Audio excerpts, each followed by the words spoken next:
Me llamo Elías, y soy de Tisbé, en Galaad. No soy rey ni sacerdote. No vengo de linajes nobles, ni llevo corona sobre mi cabeza. Pero he sentido en mi pecho el fuego de un llamado que no puedo ignorar. Mi alma arde con la presencia del Dios viviente, y mi boca se abre para proclamar su palabra, aunque el mundo entero me odie por ello. En los días en que caminé por la tierra, Israel se había alejado del camino del Señor. Los reyes ya no buscaban la justicia, sino su propia gloria. El pueblo había cambiado la verdad del Altísimo por ídolos de madera y piedra. En cada colina alta y debajo de cada árbol frondoso, levantaban altares a Baal, el dios falso de los cananeos. Quemaban incienso, ofrecían sacrificios. Incluso niños eran entregados a las llamas, mientras los sacerdotes danzaban frenéticos, cegados por la mentira. El rey Acab gobernaba sobre Israel, pero no lo hacía solo. Su esposa, Jezabel, una princesa de Tiro, extendía su influencia oscura como una sombra venenosa. Ella promovía el culto a Baal con ferocidad, persiguiendo y matando a los profetas del Señor. Los hombres de Dios eran cazados como animales, y la palabra del Altísimo parecía desvanecerse en medio del humo de los sacrificios paganos. Fue entonces cuando Dios me llamó, no con palabras suaves ni promesas de grandeza. Su voz retumbó dentro de mí como un trueno en medio de la tormenta, y supe que mi vida ya no me pertenecía. Ve y habla a Acab, me dijo el Señor. Proclama que no habrá lluvia ni rocío en esta tierra, excepto por mi palabra. Y así lo hice. Entré en el palacio del rey, mis pies descalzos resonando contra el mármol frío. Los guardias me miraron con desprecio, y los cortesanos rieron al ver mi aspecto humilde, mi manto de piel de camello y mi barba enmarañada. Pero cuando hablé, la risa se apagó como una llama sofocada.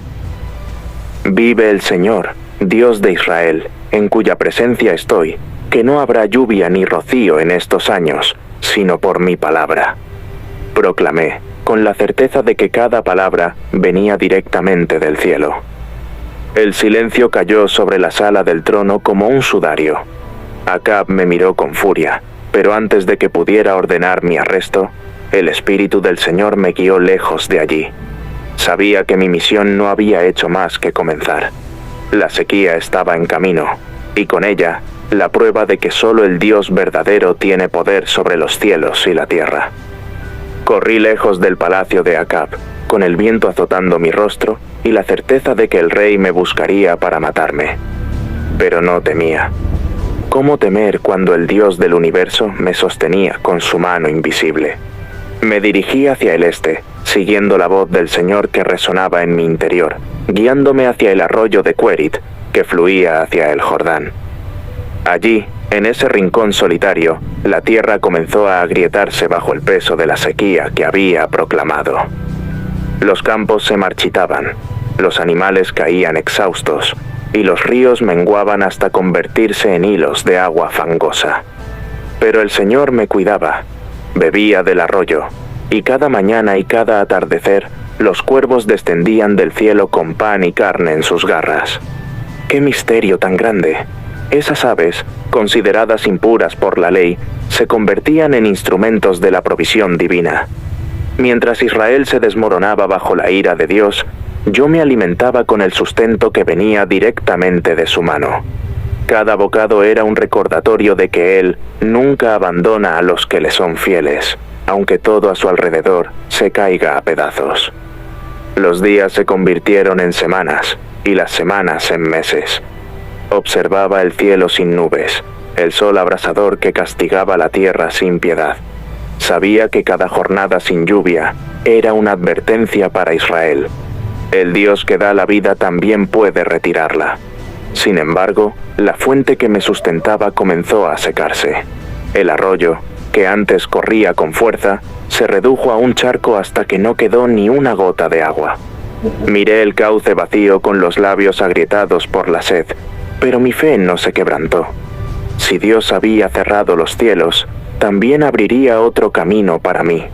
y entonces su voz me habló de nuevo, suave pero firme. Levántate, ve a Sarepta, en Sidón, y quédate allí. He ordenado a una viuda que te sustente. Sarepta, en territorio pagano. ¿Cómo podría una viuda, la más pobre de los pobres, sostenerme en medio de la sequía? Pero no cuestioné. Recogí mi manto gastado y emprendí el camino, porque sabía que cuando Dios promete algo, lo imposible se convierte en realidad. Caminé durante días bajo un sol implacable, con los pies heridos y la garganta seca. La tierra crujía bajo mis sandalias y el aire olía a muerte. Los campos eran cenizas y los pueblos estaban llenos de rostros vacíos, consumidos por el hambre. Pero mi espíritu seguía firme, porque la voz del Señor me había dicho que en Sarepta encontraría refugio. Cuando llegué a la entrada de la ciudad, vi a una mujer recogiendo leña. Era delgada, con la piel curtida por la sequía, y sus ojos reflejaban una tristeza que pesaba más que los troncos en sus brazos. Supe que ella era la viuda que Dios me había mencionado. Me acerqué, limpiándome el sudor del rostro, y le hablé con la voz firme que el Señor me daba. Te ruego que me traigas un poco de agua en un vaso para beber. La mujer me miró sorprendida, pero asintió y comenzó a caminar hacia su casa. La llamé antes de que se alejara. Tráeme también un bocado de pan en tu mano. Se detuvo en seco, y al girarse, sus ojos estaban llenos de angustia. Su voz temblaba al responderme. Vive el Señor tu Dios, que no tengo pan. Solo me queda un puñado de harina en la tinaja y un poco de aceite en la vasija. Estoy recogiendo unos leños para entrar, prepararlo para mí y para mi hijo. Comeremos y después moriremos. Sus palabras fueron como un golpe en el pecho. La desesperación había devorado su esperanza, y ella ya había aceptado la muerte. Pero yo conocía al Dios que da vida en medio del desierto. Sabía que Él no me había enviado allí para presenciar una tragedia, sino para ser un canal de su milagro. No tengas temor, le dije, con la certeza ardiente de la fe. Ve y haz como has dicho, pero primero prepárame a mí una pequeña torta y tráemela. Después harás para ti y para tu hijo. Porque así dice el Señor, Dios de Israel, la harina de la tinaja no se acabará, ni se agotará el aceite de la vasija, hasta el día en que el Señor haga llover sobre la tierra. La mujer me observó con incredulidad, pero algo en mi voz, o tal vez la misma presencia de Dios que me acompañaba le dio fuerzas para obedecer. Entró en su casa y horneó la torta con lo último que tenía. Comí en silencio, y cuando ella regresó a su tinaja, sus manos temblaron al descubrir que la harina seguía allí. Miró la vasija, y el aceite seguía fluyendo, gota a gota, sin detenerse. Día tras día, la promesa de Dios se cumplió. La harina nunca faltó. El aceite nunca disminuyó. Y en aquella pequeña casa, en medio de una tierra agonizante, 3 almas vivieron bajo la provisión milagrosa del Creador.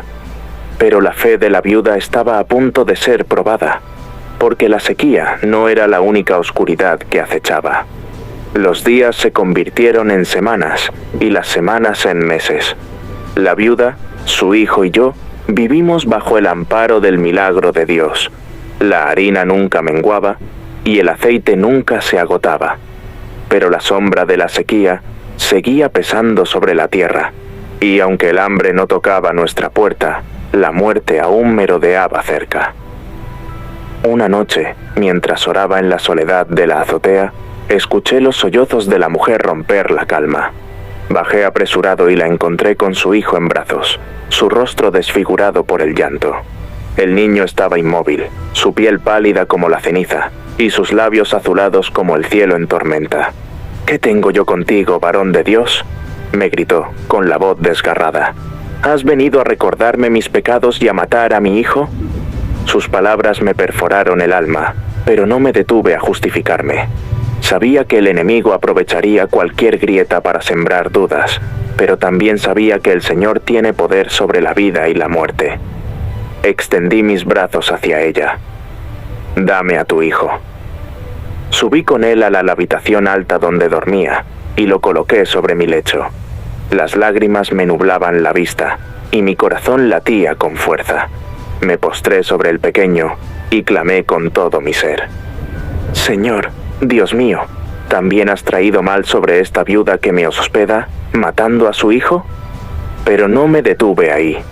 Me acosté sobre el niño, cubriéndolo con mi cuerpo, como si pudiera transferirle mi aliento de vida. Señor, Dios mío, clamé una segunda vez con la garganta ardiendo. Te ruego que devuelvas el alma de este niño a su cuerpo. Me levanté, jadeando, pero el cuerpo del niño seguía frío. Entonces me postré sobre él una vez más, sin ceder a la desesperación. Señor, Dios mío, te lo ruego, devuelve la vida a este niño. Y en ese momento, sentí un calor ascender desde su pecho. El niño jadeó, su boca se abrió buscando aire, y sus ojos parpadearon como si despertara de un profundo sueño. Lo tomé en brazos, con el corazón rebosante de gratitud y asombro. Bajé las escaleras con él, y cuando la viuda lo vio vivo, cayó de rodillas con un grito de incredulidad y alegría. Ahora conozco que eres un hombre de Dios, y que la palabra del Señor en tu boca es verdad, dijo, con las manos temblorosas sobre el rostro.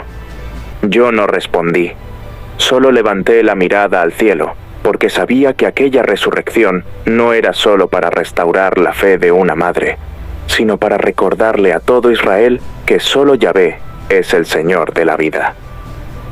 Y pronto, ese mismo poder tendría que manifestarse en medio del monte Carmelo, ante los ojos de todo el pueblo. Pasaron 3 años sin lluvia. La tierra se había convertido en polvo, y el hambre devoraba a Israel como una bestia salvaje. Los campos eran desiertos, los arroyos eran cicatrices secas, y las ciudades estaban llenas de cadáveres y lamentos. Sin embargo, a pesar del juicio evidente, el rey Acab y la reina Jezabel no se volvían a Dios. Al contrario, su odio hacia los profetas del Señor crecía día tras día. Jezabel los mandaba matar sin piedad, y los pocos que quedaban vivos se escondían en cuevas, temblando de miedo. Pero yo no temía. Un día, la voz del Señor resonó en mi alma. Ve y preséntate ante Acab, porque haré llover sobre la tierra. Bajé de Sarepta y me dirigí a Samaria, cruzando los paisajes devastados por la sequía. En el camino me encontré con Abdías, un siervo fiel del Señor que trabajaba en la casa de Acab. Cuando me vio, se postró con asombro. ¿Eres tú, Elías, mi señor?, preguntó, con los ojos abiertos de par en par. Yo soy, respondí. Ve y dile a tu señor que Elías está aquí. Abdías palideció, y su voz se quebró de terror. ¿Qué pecado he cometido para que me entregues a la muerte?, dijo. Porque si le digo a Acab que estás aquí, y el Espíritu del Señor te lleva a otro lugar, él me matará. Pero le aseguré que no desaparecería, que ese día, sin falta, me presentaría ante el rey. Cuando Acab me vio, sus labios se curvaron en una mueca de desprecio. ¿Eres tú, perturbador de Israel?, escupió, con los ojos encendidos de ira. Lo miré sin apartar la vista. No había viajado hasta allí para doblegarme ante un rey corrupto. No soy yo quien perturba a Israel, respondí, sino tú y la casa de tu padre, porque han abandonado los mandamientos del Señor y han seguido a los Baales. Di un paso al frente, con el fuego de Dios ardiendo en mis venas. Reúne a todo Israel en el monte Carmelo, ordené, junto con los 450 profetas de Baal y los 400 profetas de Asera que comen en la mesa de Jezabel. Acab, quizás impulsado por su orgullo o su deseo de verme derrotado, aceptó el desafío, y al amanecer del día señalado, todo Israel subió al monte Carmelo, ansioso por ver lo que ocurriría. Los profetas de Baal llegaron con sus túnicas color escarlata, cantando y danzando con arrogancia. Me paré ante el pueblo, con la voz resonando como un trueno. ¿Hasta cuándo claudicarán entre dos pensamientos?, grité. Si el Señor es Dios, seguidle, y si Baal, id en pos de él. El pueblo guardó silencio, temeroso. Hoy se decidirá quién es el verdadero Dios, declaré. Que nos den 2 bueyes, uno para los profetas de Baal y otro para mí. Que ellos preparen su sacrificio y lo pongan sobre la leña, pero que no enciendan fuego. Yo haré lo mismo. Entonces invocarán a su Dios, y yo invocaré al Señor. El Dios que responda con fuego, ese será Dios. El pueblo asintió, y los profetas de Baal comenzaron su ritual. Desde la mañana hasta el mediodía, clamaron a su Dios. Baal, respóndenos. Pero no hubo ni voz, ni respuesta. Bailaron alrededor del altar, se cortaron con cuchillos hasta que la sangre les corría por la piel, pero nada sucedió. Me acerqué, sin poder evitar una sonrisa. Griten más fuerte, les dije. Tal vez su Dios está meditando, o está ocupado. Tal vez duerme, y necesita que lo despierten. Los profetas gritaron hasta desgarrarse la garganta, pero Baal seguía en silencio. Entonces llegó mi turno.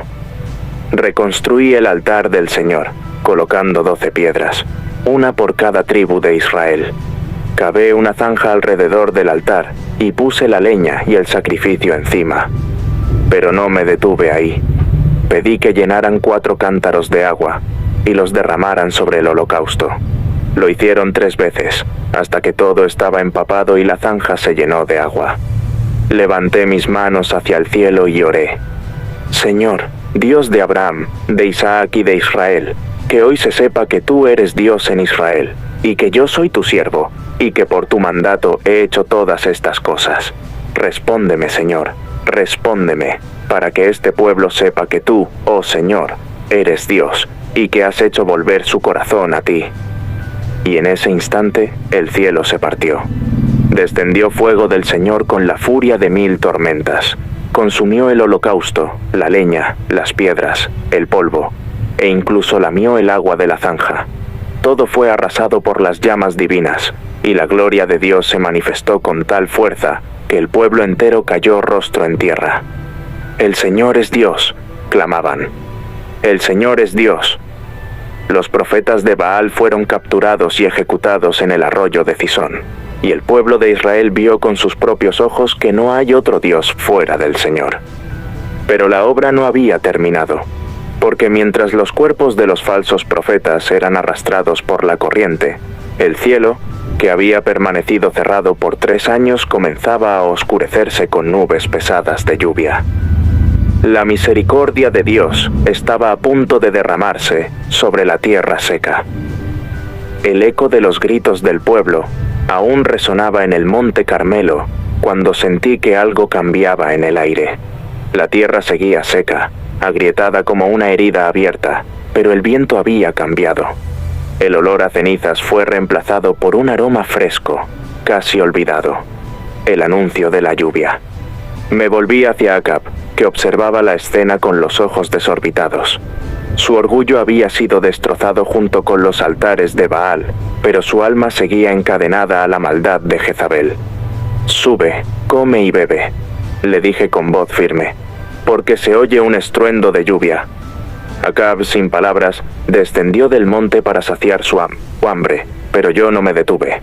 Sabía que la obra aún no estaba completa. Subí a la cima del Carmelo, me postré en tierra y metí el rostro entre las rodillas para clamar al Señor. «Ve y mira hacia el mar», le ordené a mi siervo, que me observaba con nerviosismo. Él obedeció, corrió hacia el borde del monte y escudriñó el horizonte. Regresó con la respiración agitada. «No hay nada».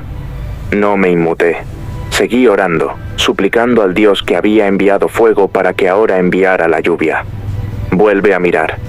Lo envié 7 veces, y en la 7ª, su voz se quebró de asombro. «Una pequeña nube se levanta del mar, como la palma de una mano». Me puse de pie, con el corazón latiendo con fuerza. Sabía que esa pequeña nube era el anuncio de un diluvio que restauraría la tierra sedienta. «Ve y dile a Acab, engancha tu carro y desciende, para que la lluvia no te detenga». El viento rugió, y las nubes se agruparon como un ejército celestial. El cielo, que había sido de un azul impasible durante 3 años, se oscureció en cuestión de minutos. Los primeros relámpagos rasgaron las alturas, y luego la lluvia cayó con furia. Las gotas golpearon la tierra con violencia, empapando cada rincón, llenando los ríos secos y devolviendo la vida a los campos. El carro de Acab descendió a toda prisa hacia Jezreel, y yo corrí delante de él, impulsado por la fuerza del Espíritu del Señor. Corrí más rápido que los caballos, con los pies golpeando la tierra húmeda, sintiendo la presencia de Dios en cada paso. Pero aunque la lluvia había regresado, sabía que la tormenta más oscura aún estaba por venir. Jezabel no se quedaría de brazos cruzados, y pronto mi fe sería probada como nunca antes. La amenaza de Jezabel y la huida al desierto. La lluvia caía sin cesar cuando llegué a Jezreel, empapado y exhausto, pero con el alma ardiendo de esperanza. Pensé que después de lo que había ocurrido en el Monte Carmelo, después de ver el fuego descender del cielo y la lluvia restaurar la tierra, Acab recapacitaría, que Israel volvería a su Dios, que la idolatría sería arrancada de raíz. Pero me equivoqué. Al llegar al palacio, Acab corrió a contarle a Jezabel todo lo que había sucedido, cómo Baal había sido humillado, cómo los profetas falsos habían sido ejecutados, cómo el pueblo había proclamado que solo Yahvé era Dios. La reina escuchó en silencio, con los ojos encendidos como brasas, y cuando su esposo terminó de hablar, ella se levantó con la furia de una bestia herida. Así me hagan los dioses y aún me añadan, si mañana a esta hora no he hecho con Elías lo mismo que él hizo con mis profetas, juró, con la voz afilada como un cuchillo. El mensaje me llegó esa misma noche. Jezabel me buscaba para matarme. Después de ver el poder de Dios manifestarse de manera tan gloriosa, cualquiera pensaría que yo me quedaría firme, que no temería a una simple mortal. Pero en ese momento, algo dentro de mí se quebró. Tal vez fue el cansancio, o el peso de tantos años siendo perseguido, o la soledad de saber que aún después del milagro, la maldad seguía reinando en el trono de Israel. Corrí. Huí al desierto, dejando atrás a mi siervo, y me interné en la nada, con los pies sangrando y el alma hecha a pedazos. Caminé hasta que las fuerzas me abandonaron, y me desplomé bajo un arbusto seco. Basta, Señor, susurré, con la voz quebrada. Quítame la vida, porque no soy mejor que mis antepasados. El sueño me envolvió como una manta de tristeza, pero Dios no había terminado conmigo. Un ángel me tocó y me despertó. Frente a mí había un pan cocido sobre piedras calientes y un cántaro de agua. Comí y bebí, pero luego volví a dormir, deseando desaparecer. El ángel regresó y me tocó de nuevo. Levántate y come, me dijo, porque el largo camino te espera. Y así, fortalecido con aquella comida celestial, caminé 40 días y 40 noches hasta llegar al monte Horeb, la montaña de Dios. El susurro de Dios en la cueva. Al llegar a Horeb, me refugié en una cueva, con el corazón lleno de angustia. La oscuridad de la roca parecía reflejar mi propia alma. No entendía nada. ¿De qué había servido tanto esfuerzo? ¿Por qué Dios había permitido que Jezabel siguiera con vida? ¿Por qué, después de tanto, seguía estando solo? Entonces la voz del Señor resonó en mi interior. ¿Qué haces aquí, Elías? Mis lágrimas brotaron como un río desbordado. He tenido un gran celo por ti, Señor, clamé, porque los hijos de Israel han dejado tu pacto, han derribado tus altares, han matado a tus profetas, y solo yo he quedado, y me buscan para quitarme la vida. El Señor me dijo, sal fuera y ponte delante de mí en el monte. Obedecí, temblando, y me paré en la entrada de la cueva. Entonces, un viento poderoso rompió las piedras de la montaña, pero Dios no estaba en el viento. Luego vino un terremoto que sacudió la tierra, pero Dios no estaba en el terremoto. Después descendió un fuego abrasador, pero Dios no estaba en el fuego. Finalmente, Todo quedó en silencio, y después del estruendo, escuché un susurro suave. Un susurro. Cubriendo mi rostro con el manto, caí de rodillas y volví a escuchar la voz de mi Creador. ¿Qué haces aquí, Elías? Y allí, en medio de la calma, entendí que Dios no siempre se manifiesta con fuego o milagros grandiosos. A veces, su presencia está en lo más simple, en lo más íntimo. Y su plan sigue avanzando, incluso cuando no lo entendemos. Dios me levantó una vez más y me envió de regreso. Me ordenó ungir a Hazael como rey de Siria, a Jehú como rey de Israel y a Eliseo como mi sucesor. Me aseguró que no estaba solo. Todavía había 7000 en Israel que no habían doblado rodilla ante Baal. Regresé con nueva fuerza, sabiendo que la historia no terminaba conmigo. Entrené a Eliseo, confronté a Acab y Jezabel una última vez, y vi cómo la justicia divina los alcanzó. Acab murió en batalla, y los perros lamieron su sangre, cumpliendo la palabra del Señor. Jezabel fue arrojada desde una ventana, y su cuerpo fue devorado por los perros en la misma tierra que había manchado con sangre inocente. Israel había sido purificado, y la idolatría fue arrancada como una mala hierba. Pasaron los años, y mi tiempo en la tierra llegó a su fin. Caminaba con Eliseo por las orillas del Jordán cuando sentí que el cielo se abría. Un torbellino descendió con un estruendo celestial, y un carro de fuego con caballos flameantes surgió de entre las nubes. Eliseo gritaba mi nombre, pero yo solo podía mirar hacia arriba, con los ojos llenos de lágrimas de gozo.